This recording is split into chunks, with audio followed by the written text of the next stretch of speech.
ओम नमः शिवाय। आज मैं आपको प्लैनेट्स इन नाइन्थ हाउस यानी कि अगर कोई भी प्लैनेट नाइन्थ हाउस में बैठ जाए तो वो आपको क्या रिजल्ट देगा, और दूसरा अगर सैटर्न, राहु या केतु आपके नाइन्थ हाउस में बैठ जाएंगे तो आपको क्या रिजल्ट दे सकते हैं। तो सबसे पहले नाइन्थ भाव होता क्या है? तो नाइन्थ भाव को हम भाग्य का घर कहते हैं, हाउस ऑफ लक कहा जाता है। इसको धर्म का घर भी कहा जाता है। इससे जो जुड़ी बातें हैं, चीजें हैं, वो है भाग्य यानी लक, धर्म, पूजा पाठ, अध्यात्मक और गुरु, शिक्षक, लंबी यात्राएं, उच्च शिक्षा, पिता का स्थान, अच्छे कर्मों का फल।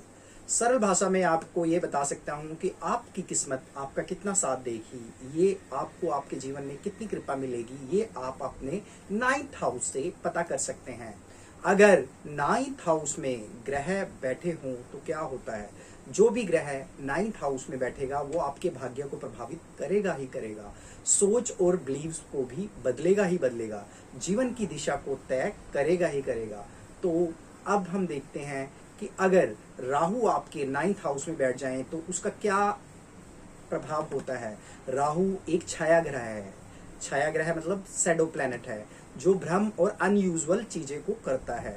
इससे क्या प्रभाव होगा? परंपरागत धर्म से आप अलग सोच रखेंगे, फॉरेन कल्चर की ओर आपका अलग आकर्षण हो जाएगा, अचानक भाग्य के उतार चढ़ाव में आप बिलीव कर लोगे और अनकन्वेंशनल बिलीव्स आपको बहुत स्ट्रॉन्ग करेंगे, आपकी अलग तरह की सोच होगी।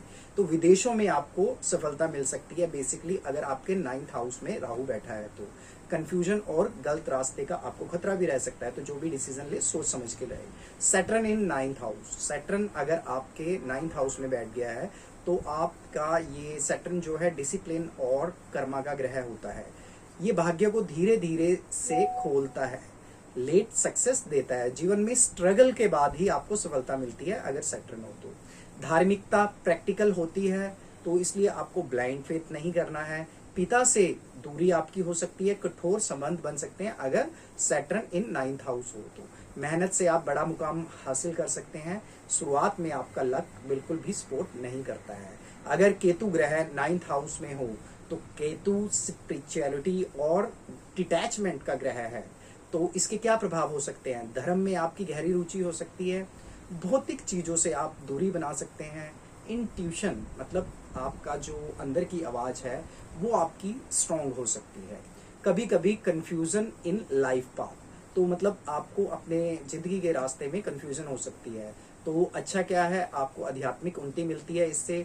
डिसीजन डायरेक्शन, जो आपकी डायरेक्शन है उसका अभाव आपके जीवन में सदैव ही रहता है। तो आपका जो जीवन है वो सीधा साधा नहीं होगा, बल्कि अप्स एंड डाउन्स उसमें भरा रहेगा। सक्सेस देरी से मिलती है लेकिन स्ट्रांग मिलती है। तो ये सब चीजें हैं। आपको क्या करना चाहिए? आपको नियमित पूजा या मेडिटेशन करना चाहिए, ठीक है। किसी गुरु, टीचर, मेंटर का सम्मान करना चाहिए। शनि देव के लिए आप शनिवार का दान करें। राहु केतु के लिए आप धैर्य रखें और जल्दबाजी ना करें। और सही गाइडेंस लेना आप लोगों के लिए बहुत जरूरी है। तो अगर आप अपनी कुंडली में देख सकते हैं, अगर आपकी कुंडली में राहु, केतु या सैटर्न जो मैंने उसके प्रभाव बताया ऐसा हो रहा है, तो आप मुझे मेरे कमेंट बॉक्स में लिख कर भेजें। और आप साथ ही साथ मुझे ये भी लिख के भेजिए कि आपके नाइन्थ घर में कौन सा ग्रह बैठा है और आपको कोई दिक्कत तो नहीं हो रही है, तो वो भी आप मेरे कमेंट बॉक्स में लिखकर मुझसे पूछ सकते हैं। तो आप सभी लोगों ने क्या करना है, आप सभी लोग एक तो अगर आपको मेरी ये वीडियो पसंद आई है तो मेरे चैनल को सब्सक्राइब, लाइक एंड शेयर कीजिए, और मेरी इस वीडियो को ज़्यादा से ज़्यादा लाइक और शेयर कीजिए। आप अपने फ्रेंड सर्कल में मेरी इस वीडियो को भेजिए। दूसरे नंबर पे आप अपने फैमिली मेंबर से मेरे चैनल को सब्सक्राइब कराइए। तीसरे नंबर पे आपका जो सोशल मीडिया प्लेटफॉर्म है, फेसबुक है, इंस्टाग्राम है, ट्विटर है, उस पर आप मेरे चैनल के लिंक को शेयर कीजिए। ओम नमः शिवाय। ओम नमः शिवाय। आज मैं आपको प्लैनेट्स इन नाइन्थ हाउस यानी कि अगर कोई भी प्लैनेट नाइन्थ हाउस में बैठ जाए तो वो आपको क्या रिजल्ट देगा, और दूसरा अगर सैटर्न, राहु या केतु आपके नाइन्थ हाउस में बैठ जाएंगे तो आपको क्या रिजल्ट दे सकते हैं। तो सबसे पहले नाइन्थ भाव होता क्या है? तो नाइन्थ भाव को हम भाग्य का घर कहते हैं, हाउस ऑफ लक कहा जाता है। इसको धर्म का घर भी कहा जाता है। इससे जो जुड़ी बातें हैं, चीजें हैं, वो है भाग्य यानी लक, धर्म, पूजा पाठ, अध्यात्मक और गुरु, शिक्षक, लंबी यात्राएं, उच्च शिक्षा, पिता का स्थान, अच्छे कर्मों का फल।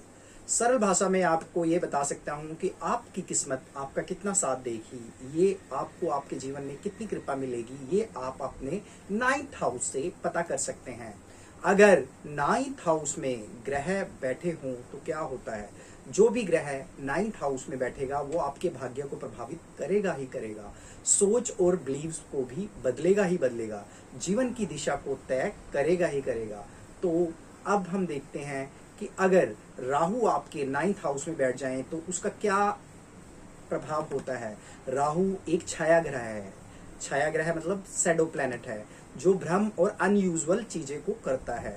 इससे क्या प्रभाव होगा, परंपरागत धर्म से आप अलग सोच रखेंगे, फॉरेन कल्चर की ओर आपका अलग आकर्षण हो जाएगा, अचानक भाग्य के उतार चढ़ाव में आप बिलीव कर लोगे और अनकन्वेंशनल बिलीव्स आपको बहुत स्ट्रॉन्ग करेंगे, आपकी अलग तरह की सोच होगी।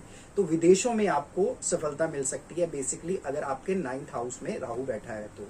कंफ्यूजन और गलत रास्ते का आपको खतरा भी रह सकता है, तो जो भी डिसीजन ले सोच समझ के ले। सैटर्न इन 9th हाउस, सैटर्न अगर आपके 9th हाउस में बैठ गया है तो आपका ये सैटर्न जो है डिसिप्लिन और कर्मा का ग्रह होता है। ये भाग्य को धीरे धीरे से खोलता है, लेट सक्सेस देता है, जीवन में स्ट्रगल के बाद ही आपको सफलता मिलती है अगर सैटर्न हो तो। धार्मिकता प्रैक्टिकल होती है, तो इसलिए आपको ब्लाइंड फेथ नहीं करना है।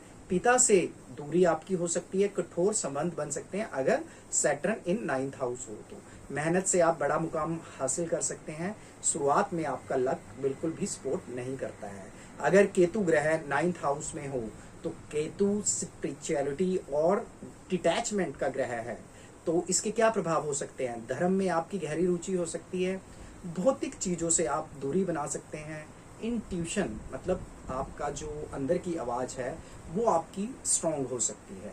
कभी कभी कंफ्यूजन इन लाइफ पाथ, तो मतलब आपको अपने जिंदगी के रास्ते में कंफ्यूजन हो सकती है, तो अच्छा क्या है, आपको आध्यात्मिक उन्नति मिलती है इससे।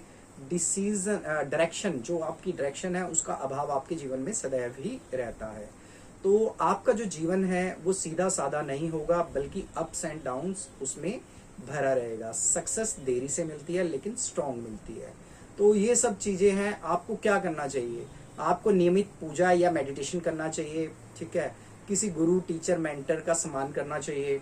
शनिदेव के लिए आप शनिवार का दान करें, राहु केतु के लिए आप धैर्य रखें और जल्दबाजी ना करें, और सही गाइडेंस लेना आप लोगों के लिए बहुत जरूरी है। तो आगे